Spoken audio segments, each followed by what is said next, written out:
মাঝে আছি। দরি দুনিয়া কাছে বেগম নাবাসাত, দরি দুনিয়া কাছে বেগম নাবাসাত, আগার বাসদ বনি আদম নাবাসাত, আগার বাসদ বনি আদম নাবাসাত।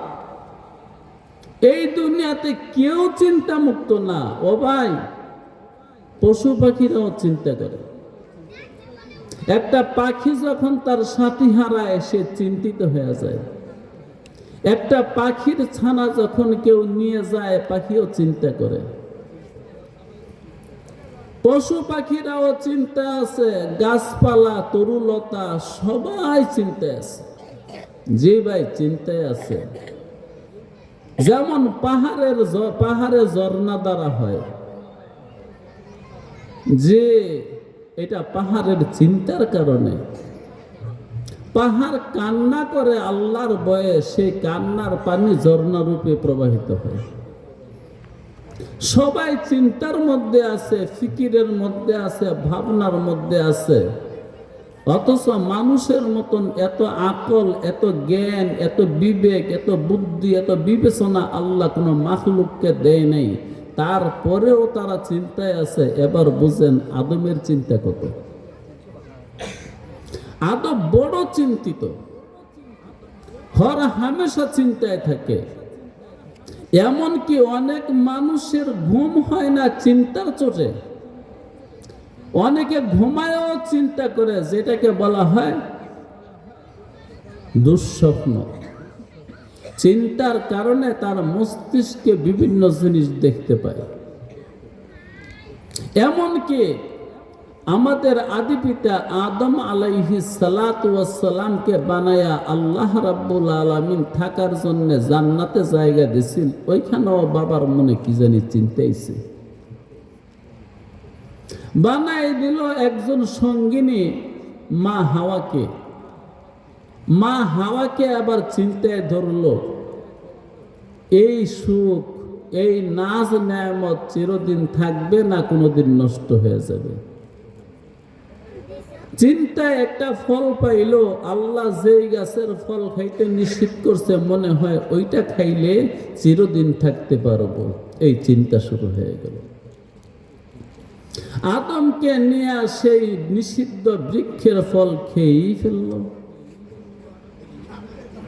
ও দোস্ত, তোমাকে আমাকে রব্বে কারিম দুনিয়াতে পাঠাইছে, অনেক কিছু খাইবার কথা নিষেধ করছে, অনেক কিছু ব্যবহার করতে নিষেধ করছে। আমরা কি সবাই সেই নিষেধগুলো মানতেছি না ছাইরা দিছি? ছাইরা দিছি। কম মানুষ আছে যারা আল্লাহর নিষেধকে সে নিষেধ মনে করে ওই নিষেধের ধারে কাছে যায় না। আল্লাহর নিষেধ, হারাম খাইও না, কিন্তু আমার দুনিয়া হারামে ভরা এবং হারাম খাইতেছে। আল্লাহর নিষেধ জিনা কইরো না, এই দুনিয়ার মধ্যে জিনা চলছে, দিবানিশি চলছে, হর হামেশা চলছে। আল্লাহর নিষেধ, তোমরা পর্দা লঙ্ঘন করো না, আমরা এই নিষেধ মানতে রাজি না। ভাই, আমি চিন্তার কথা নিয়ে চিন্তা সম্পর্কে কথা বলবো। যে আমরা চিন্তায় আছি, চিন্তার ফলাফল খারাপ, এই জন্য হারাম কাজে লিপ্ত হয়ে যায়। চিন্তার ফলাফল যদি ভালো হইতো তো হারাম কাজে লিপ্ত হইতাম না। আল্লাহ যে বললেন লাআল্লাহুম ইয়াতাফাক্কারুন, আমি তাদেরকে অনেক ওয়াজ নসিহত করছি, মেসাল বয়ান করছি, উপমা দৃষ্টান্ত বয়ান করছি, তারা যেন ফিকির করে, চিন্তা করে। চিন্তা মুক্ত কেউ না, কিন্তু সুচিন্তার অধিপতি কমই আছে। যারা সুচিন্তার মানুষ দোস্ত, তার কাছে শান্তি আছে, সুখ আছে, আরাম আছে। যে মানুষটা সুচিন্তার মানুষ, ওই মানুষটার সঙ্গে তুমি যদি খাতির করো, দোস্তি করো, আসা যাওয়া করো, তুমি শান্তি পাইবে। যার কাছে গেলে শান্তি লাগে, সুখ লাগে, মনে করবা ওই মানুষটার চিন্তা আছে, কিন্তু সুচিন্তা আছে। যে মানুষটার কাছে গেলে শান্তি পাওয়া যায় না, সুখ পাওয়া যায় না, আত্মীয়তা কইরা আরাম পাচ্ছেন না, মনে করবেন তার চিন্তা আছে, কিন্তু তার সুচিন্তা নাই, দুশ্চিন্তা, খারাপ চিন্তা, মন্দ চিন্তায় লিপ্ত আছে। দোস্ত, চিন্তা করলে কি হবে? যদি সুন্দর চিন্তা করতে পারেন, সুন্দরকে পেয়ে যাবেন। সুন্দরের উৎস হলেন আল্লাহ রাব্বুল আলামিন। এর মানে আপনার চিন্তা যদি সুন্দর হয়, সকল সুন্দরের স্রষ্টা মহান রাব্বুল আলামিনকে আপনি পেয়ে যাবেন। সুবহানাল্লাহ। যারা অতীতে চিন্তা করছে, বর্তমানেও করতেছে, যাদের চিন্তা সুন্দর, যাদের ফিকির সুন্দর, তারা তাদের রবকে পাইছে। আল্লাহ তো বললেনই, আমি কোরআন নাজিল করছি, বয়ান করছি, ওয়াজ করছি, নসিহত করছি, মেসাল দিছি, শুধু আদমের সন্তানে যেন ফিকির করতে পারে, চিন্তা করতে পারে যে এইভাবে চিন্তা করো। ও দোস্ত, দুনিয়াতে চিন্তার কোনো অভাব নাই, এক একজনে এক একভাবে চিন্তা করতেছে। মুসলমানের চিন্তার দিক আর হিন্দু পত্তলিকের চিন্তার দিক এক নয়। মুসলমানের চিন্তা ইহুদির চিন্তা এক নয়। মুসলমানের চিন্তা খ্রিস্টানের চিন্তা এক নয়। মুসলমানদের ভাবনা আর বৌদ্ধদের ভাবনা এক নয়। বর্তমান পৃথিবীতে অনেক চিন্তার লোক আছে, অনেক ভাবনার লোক আছে। সমস্ত মানুষের চিন্তা ভাবনা এক নয়।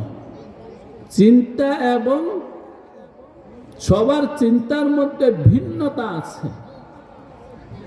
এই দুনিয়ার মধ্যে সবচেয়ে বিশুদ্ধ চিন্তা এই কোরআন শিখে গেছে।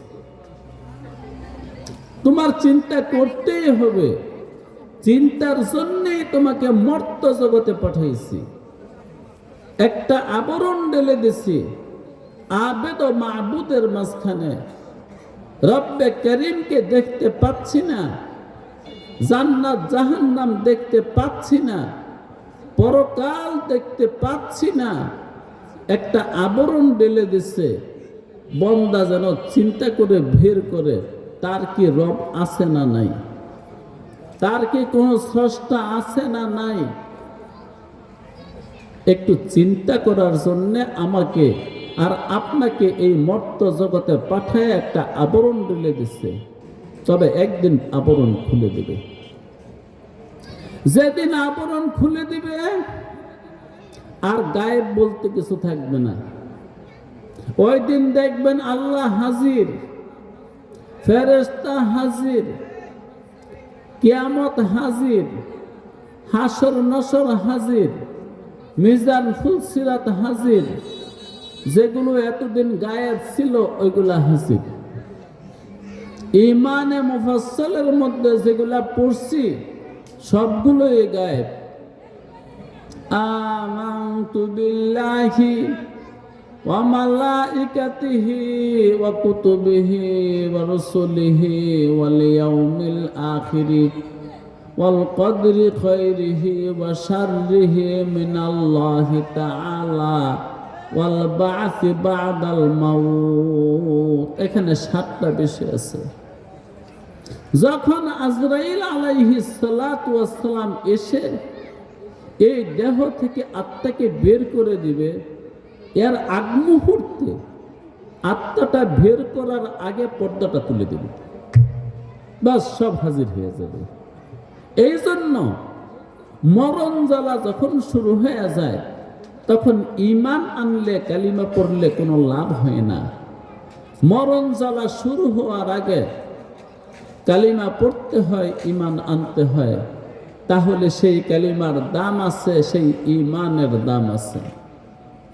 যে যারা বড় বড় কিছু হয়েছে, আল্লাহ ওয়ালা যারা খোদা রসিদা হয়েছে, তারা চিন্তা ভাবনা করে হয়েছে, তাদের চিন্তাটা সুন্দর ছিল, চিন্তার তরিকা সুন্দর ছিল, তাদেরকে সুন্দর চিন্তা কেউ শিখাইছে, ওই সুন্দর মানুষের সাথে থাইকা সুন্দর সুন্দর চিন্তা শিখছে, সুন্দর সুন্দর চিন্তা করার কারণে সুন্দরকে পেয়ে গেছে। এখানে কেউ চিন্তা মুক্ত না, ফিকির মুক্ত না, বরং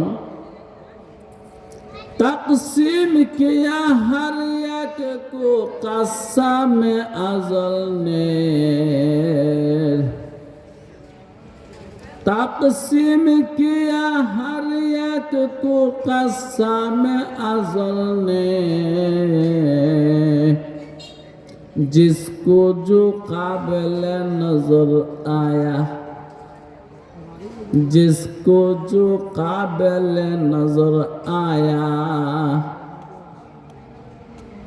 बुलबुल को दिया नाला व परवाना को जलना, गम हमको दिया,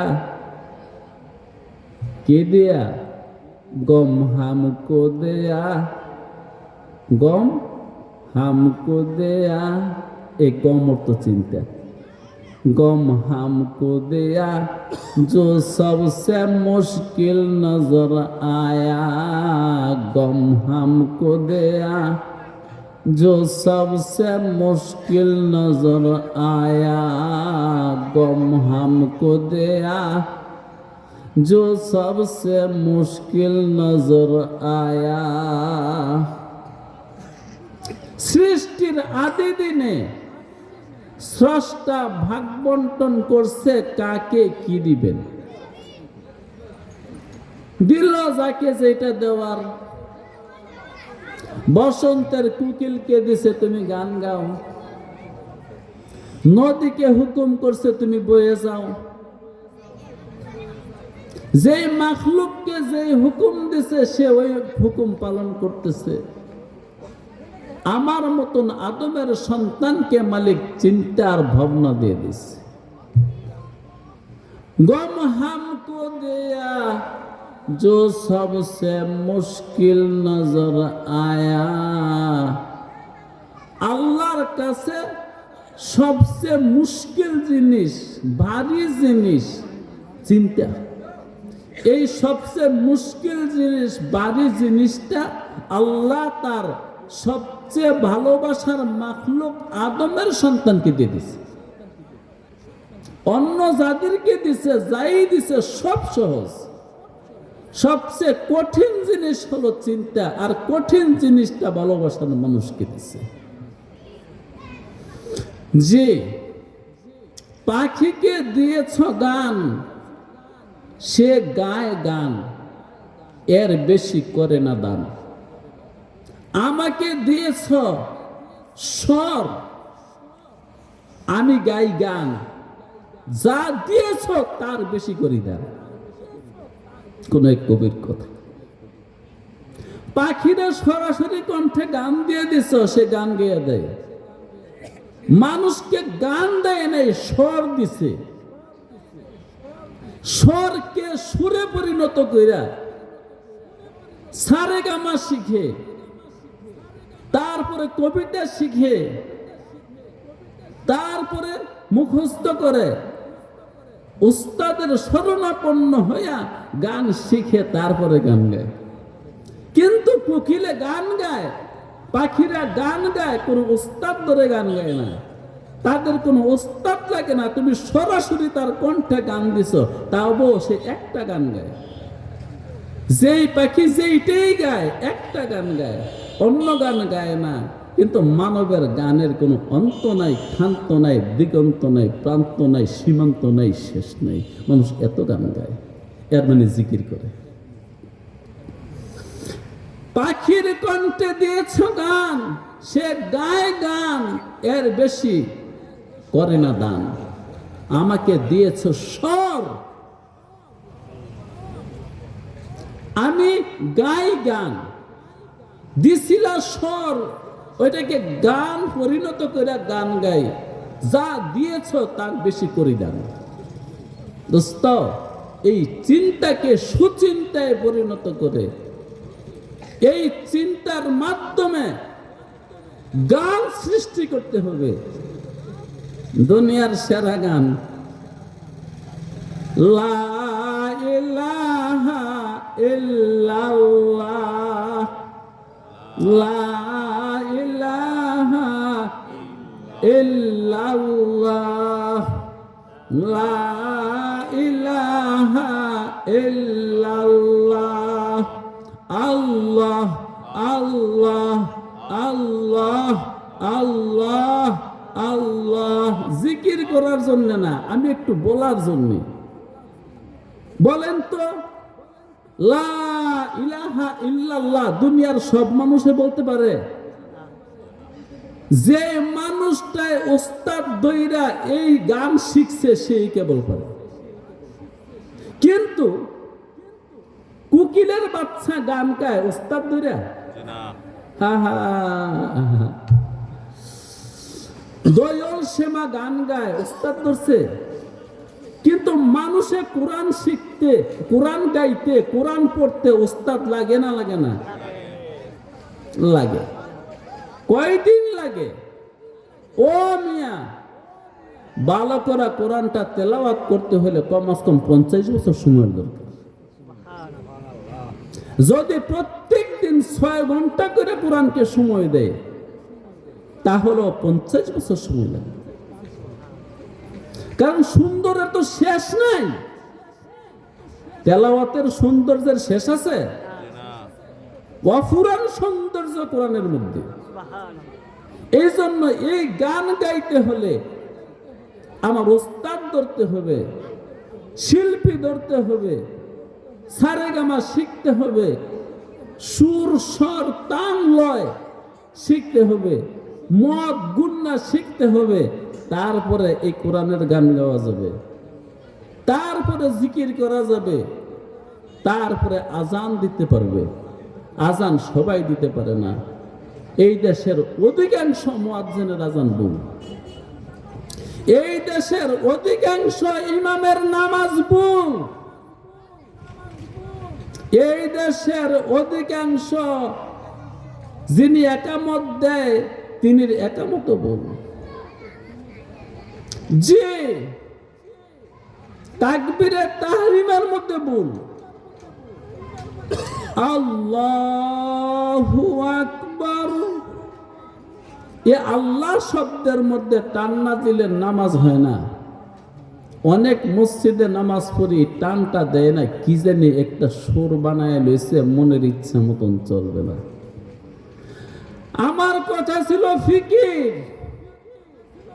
সুন্দর চিন্তা যার মধ্যে আছে সে সুন্দর মানুষ হয়। সুন্দর চিন্তা যার মধ্যে আছে সে সুন্দরকে হাতের নাগালে পায়। এটা জানেননি? জানেন না? জানবেন, সুন্দরের কাছে যান, সুন্দর মানুষকে ধরেন, সুন্দরকে আপন করেন, সুন্দরের খেদমত করেন, সুন্দরের সেবা করেন, তাহলে সুন্দরের সন্ধান পাইবেন। এই ঘরে বসে একা একা নয়। যে খোদ বা খোদ কা মেলনা শুধু মোল্লায়ের রুম, খোদ বা খোদ কা মেলনা শুধু মোল্লায়ের রুম, তা গোলামের শামসুত্তি বিরিজি নাসুদ। আল্লাহু আকবার। আরিফের রুমি এত বড় হয়েছে শামসুত তিবরিজের সান্নিধ্যে এবং তার গোলামি আর খেদমত করে। একলা সুচিন্তার সন্ধান পাবেন না, বরং আপনার চারপাশে কেবল দুশ্চিন্তা, দুশ্চিন্তা, দুশ্চিন্তা, দুশ্চিন্তা, দুশ্চিন্তা। বলেন তো, বর্তমানে এই সময়ের মধ্যে 2026 সালের জানুয়ারি মাস, দুনিয়ার মধ্যে কয়টা বাবার সাথে ছেলের সম্পর্ক বালা? সংখ্যায় কম। কত কম! 100 সংসারের মধ্যে 5টা সংসার পাওয়া মুশকিল যে বাবার সাথে সন্তানের সম্পর্ক বলা। স্বামীর সাথে স্ত্রীর সম্পর্ক বলা। কেউ শেষ করে দিতাম নাকি? 2 মিনিট। ভাইয়ের সাথে ভাইয়ের সম্পর্ক বলা। এমন সংসার বেশি না কম? কেন কম? চিন্তা খারাপ, ভাবনা খারাপ। খোদার জমিনে কোনো অভাব নাই। খোদার জমিনে খোদা এত রিজিক ছিটাইছে, এই আদমের জাতি 1000 কোটি বছর খাইলেও শেষ হবে না। কিন্তু আমাদের ঝগড়া ফাসাদ, খুনাখুনি, মারামারি, গালিগালাজ একমাত্র দুশ্চিন্তার কারণে, খারাপ চিন্তার কারণে, মন্দ চিন্তার কারণে। যদি আমাদের চিন্তা সুন্দর হইতো, আমাদের চিন্তা যদি ভালো হইতো, তাহলে আমাদের মধ্যে থাকতো মোহাব্বত, প্রেম, ভালোবাসা। ভাইয়ে ভাইয়ে ঝগড়া হইতো না, বাবার সাথে ছেলের ঝগড়া হতো না, স্বামীর সাথে স্ত্রীর ঝগড়া হতো না, আত্মীয়র সাথে আত্মীয়র ঝগড়া হতো না, পড়োশীর সাথে পড়োশীর ঝগড়া হতো না, 2 গ্রামে ঝগড়া করতো না, 2 দেশে ঝগড়া করতো না। শুধু একটা কথাই বলতো, ভাই আপনি যা বলেন তা মেনে নিলাম। যদি সুচিন্তা থাকতো, সুভাবনা থাকতো, লাআল্লাকুম তাতাফাক্কারুন, আমি কোরআন নাজিল করছি ফিকির করার জন্যে, চিন্তা করার জন্যে। ভাই এইটাই আপনাদেরকে আমি একটু শোনাই দিলাম। জীবন অনেক দামি জিনিস। এই হাল চাষ করার জন্যে, ক্ষেত খামার করার জন্যে, এই দুনিয়ার বাড়িঘর সাজানোর জন্যে, বাইয়ে বাইয়ে খুনাখুনি করার জন্যে, গালিগালাজ করার জন্যে, টাকা পয়সা আর সোনা দানা জমা করার জন্য আপনার জিন্দিগি না, আপনার জিন্দিগির অন্য কোনো কারণ আছে। ওই কারণটা চিন্তা কইরা, ভাবনা কইরা, বার কইরা এবং বাস্তবায়ন করে এটার ফল লইয়া, ফল ভোগ কইরা সঙ্গে নিয়ে তারপরে যেই দেশে যাইবার ওই দেশে যাইয়েন। ওয়া আখিরি দাওয়ানা আনিল হামদুলিল্লাহি রাব্বিল